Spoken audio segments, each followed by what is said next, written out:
الآن معنا السيد توني بارتن، وهو الرئيس التنفيذي للشركة السعودية للصيانة وإدارة خطوط الامداد، يتحدث لدقائق عن دور سلاسل الامداد في الملاحة الجوية وكيفية دعمها للتصنيع المحلي.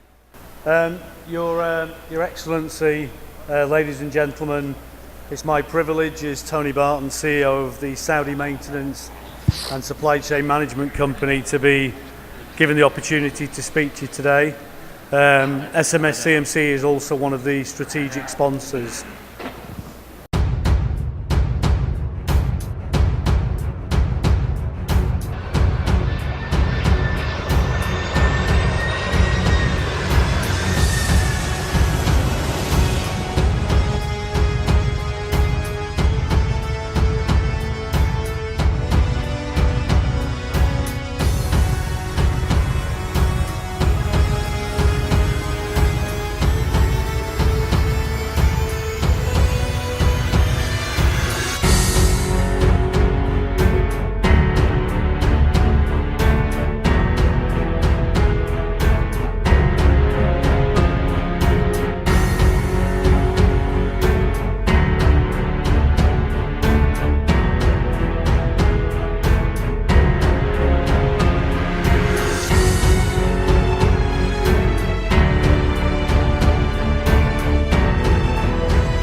Hi there.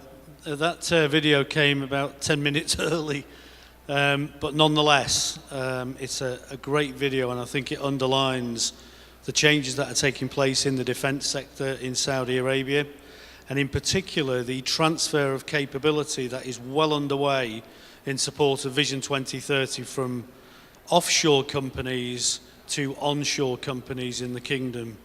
And what that video showed there was my company, SMS CMC, providing supply chain and logistics support to one of those key activities.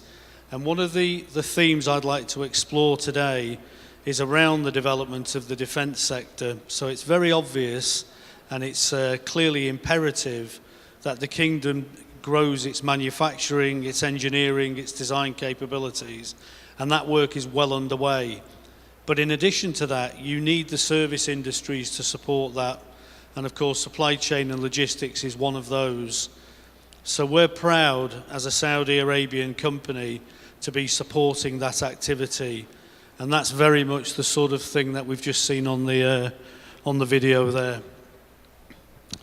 So forgive me for touching upon SMS CMC as a company.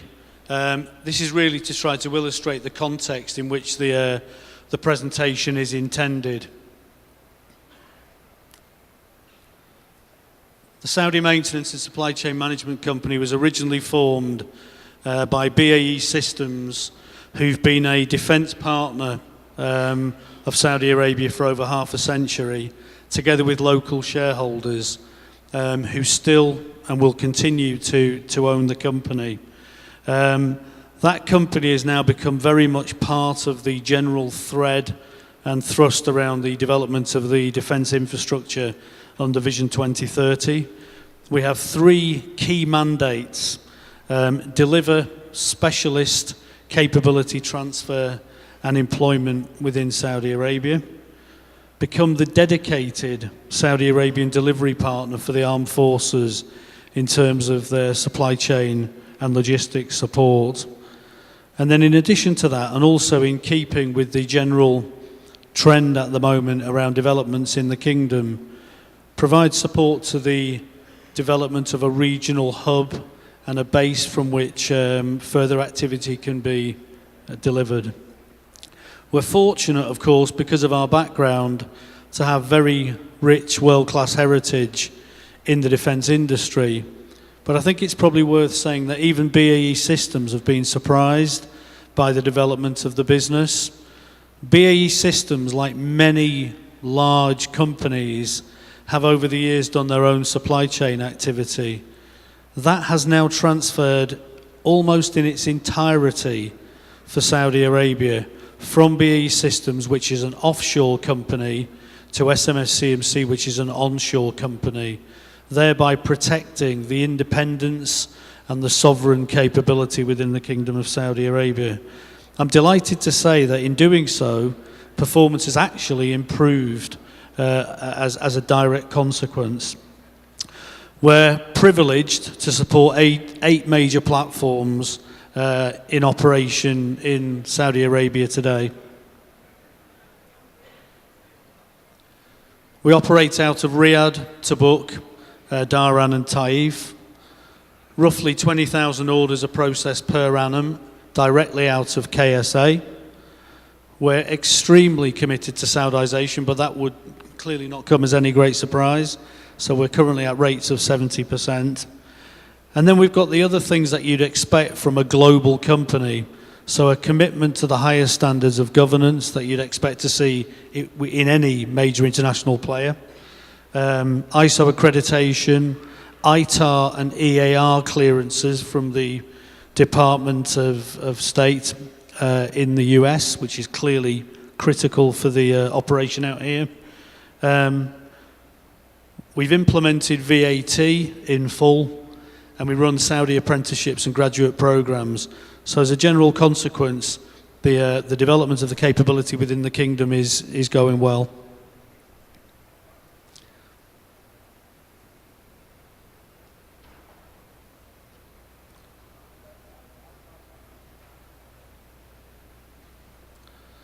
So I just want to talk a little bit about the general scope.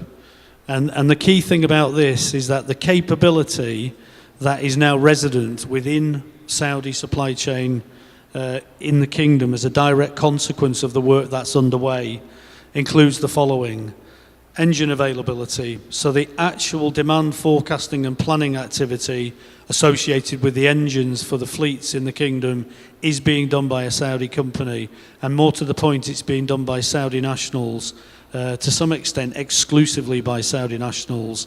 That's a very big step forward. Support to program maintenance activities, so this is midlife upgrades for the whole range of platforms. Sustainment of suppliers, obsolescence management, and management of the global supply chain. So we're fortunate to have a wholly owned Saudi subsidiary in Europe, which we can call upon to support the activities here. But it's really critical to stress that the actual supply chain is managed from Saudi Arabia. We provide warehousing, logistics, support to the technical training institutes, and last but not least, all export control activity associated with ensuring that all of the parts are cleared and are available to the front line and the operations when they're required. I apologise, but I appear to have got a slightly different slide pack than the one I intended to use. I think in keeping with what Keith was saying towards the end of his presentation, I think it's important just to say we're on a very steep learning curve here in Saudi Arabia. We're proud to have the opportunity, but I'd like to just explain some of the things that we've experienced during the course of that journey. Customers' needs are absolutely paramount. We work with all of our customers to understand their priorities and shape solutions. We always work backwards from their KPIs. So the customer will always come first, has always come first. We also work backwards out of KSA. This is our home. Our home is right here in Riyadh, Dhahran, Khamis, Taif, wherever we may be. And we always work backwards from the end result. We're flexible, or we try to be, and I think that's absolutely key here. There's a lot of operational activity. You can't afford to be too dogmatic about the way you approach your solutions. You must flex to suit the customer's needs. We must have very close relationships with the maintenance organisations, so we are based right next to the guys that actually maintain the aircraft. So as soon as there's anything that's required to keep those aircraft flying, or any of the other platforms we support, we are right there to respond.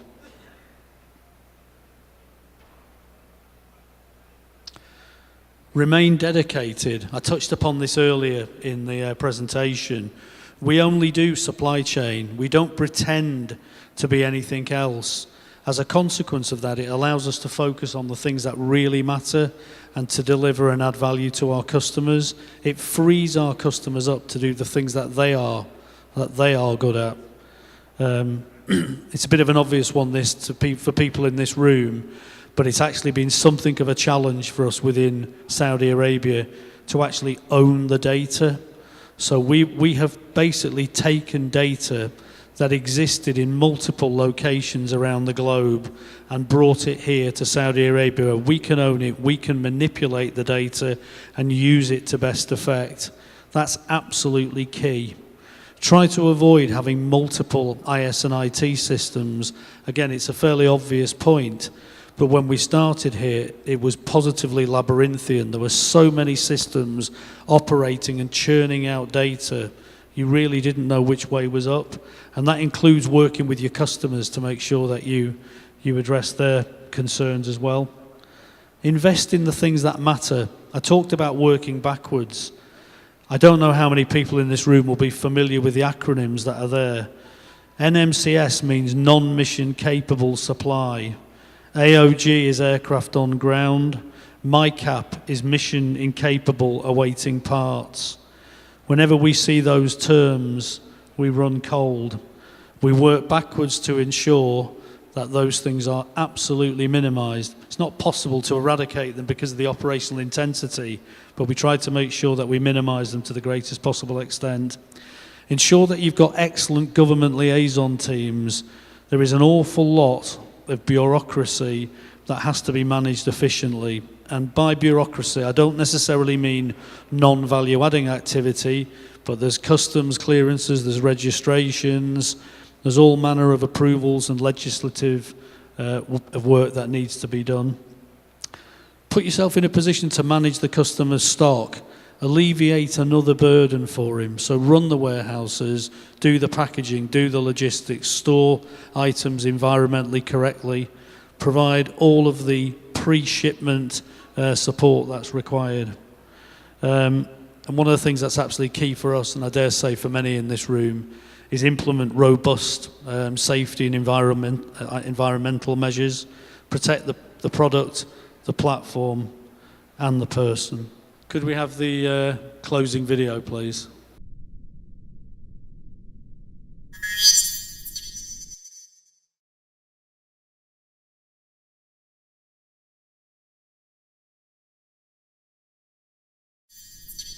حيا الله ايمن، يا مرحبا.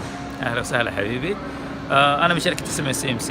اليوم نحن في روز رويس، او لنا كان كم يوم في روز رويس. حضرنا الاختبارات النهائيه للانجن، من ضمن اختبار الجهد الفيول كونسامشن اللي هو استهلاك الوقود للانجن. حضرنا الاختبارات هذه كلها كجزء من قبول الانجن، بالاضافه الى الاختبارات النهائيه للانجن قبل تغليفه. ممتاز. بس الاختبارات يعني هل شغلت الانجن، جربته؟ فعلا هذا جزء من اختبار الجهد وجزء من اختبارات استهلاك الوقود للانجن. انه يشغلوا الانجن على اعلى طاقته ويختبرون الانجن ونشوف النتائج حقت الاختبارات هذه. بعد ما نشوف نتائج الاختبارات هذه تصير فحوصات ثانيه للانجن، نتاكد انه كل شيء سليم، ما تاثر بالاختبارات. بعد كذا نسوي الفحص النهائي اللي هو نشيك على الانجن وهو قبل تغليفه. بعدين يتم تغليف الانجن ورسله للسعوديه. طيب، الله يعطيك العافيه. الله يعافيك.